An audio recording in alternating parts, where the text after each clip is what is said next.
Hello and welcome to this crazy week. We've got bills signed, we've got amendments following suit. I just wanted to make this video to break down where we're at on the $2,000 stimulus checks, the Senate session, and the debate today, and what needs to happen in order to up our package size. Stimulus package size, that is. The House voted to add $2,000 direct stimulus checks to the $900 billion COVID relief bill with what they're calling the Cash Act, which is honestly one of my favorite bill names so far. Not bad. The pressure is mounting for Senate Republicans and Senate Majority Leader Mitch McConnell now that some Republican leaders are expressing their support for the $2,000 stimulus checks, which in itself is interesting to me because I find more often than not there isn't a whole lot of disagreement within parties. I mean, I suppose the checks are a little bit different because studies show that the majority of voters on both sides want stimulus checks, but it's still interesting nevertheless. Remember that Georgia runoff vote coming up on January 5th? Well, both of the Republican candidates in that election are now backing the $2,000 stimulus checks as well. Probably a smart idea just to get a little bit more public favor in the last few days running up to those elections. When interviewed on this, Georgia Senate candidate Perdue said, "I'm delighted to support the president in this $2,000. So I fully support what the president is doing right now." Now, before we move on to the Senate debate and all the chaos that's going on there, there's something I need to get a little bit better at mentioning because you see me every single day. I own a moving and storage business in Arizona. So if you or anyone you know needs moving or storage within Arizona, give us a call. Or if you live in California and you're trying to get the heck out of there, you're moving out of state, we handle that as well.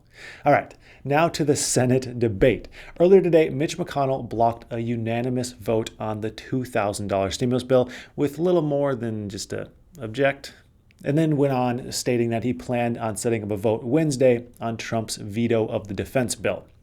So it's unclear as of right now how McConnell will move on the $2,000 stimulus checks. And although there's mounting pressure against him in the GOP to vote in favor for the checks, the chips are still kind of stacking in his favor.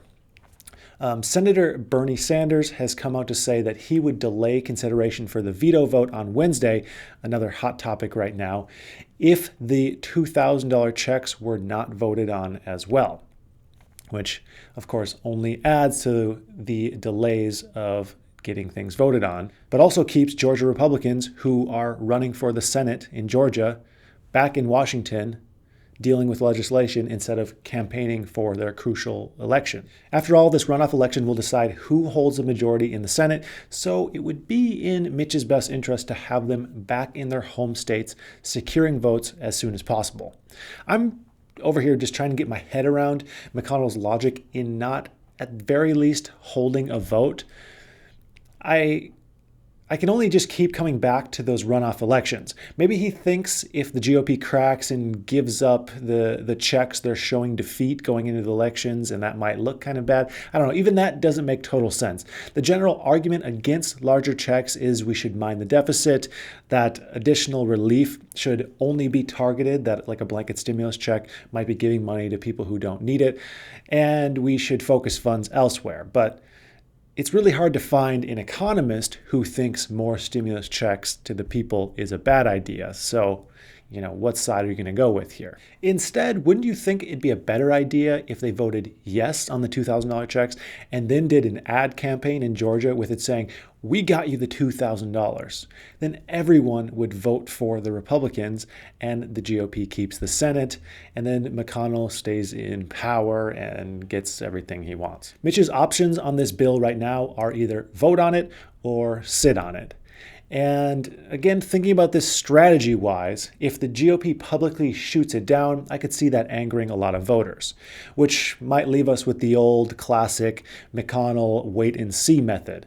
But we're smarter than that. We know a lack of action is an action, Addison. For now, instead of $2,000 checks, Mitch has his eyes on President Trump's veto of the defense bill and the two other main concerns that President Trump has. Trump has expressed a concern in the section of the bill saying, quote, Congress has promised that Section 230, which so unfairly benefits big tech at the expense of the American people, will be reviewed and either terminated or substantially reformed. Now, Section 230 of the 1996 Communications Decency Act shields social media companies from liability for what their users post.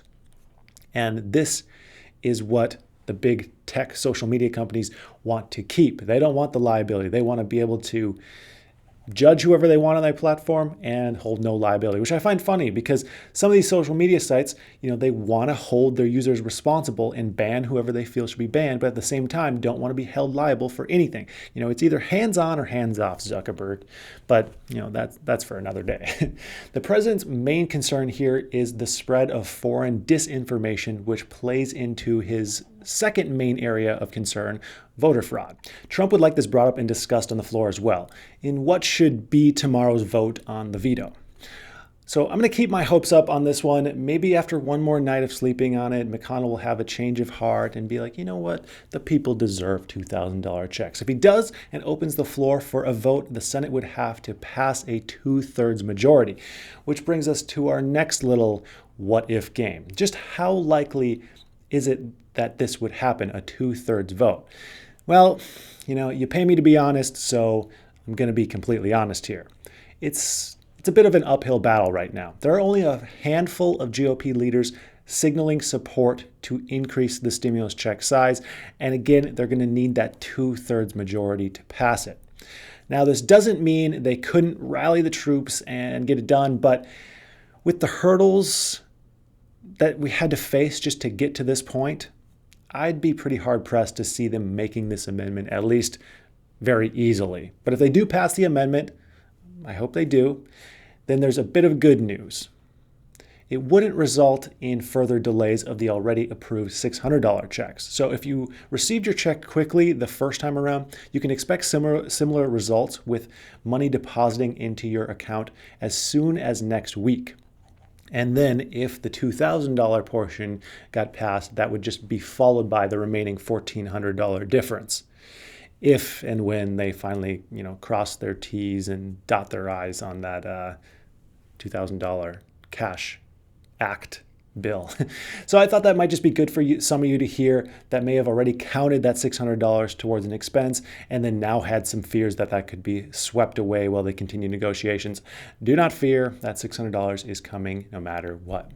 So that's going to wrap up today's video. Tomorrow we can expect the Senate to vote on the defense bill, and we're going to have our fingers crossed that the $2,000 stimulus checks are also brought to the floor. So thank you very much for watching, and of course, have a profitable day.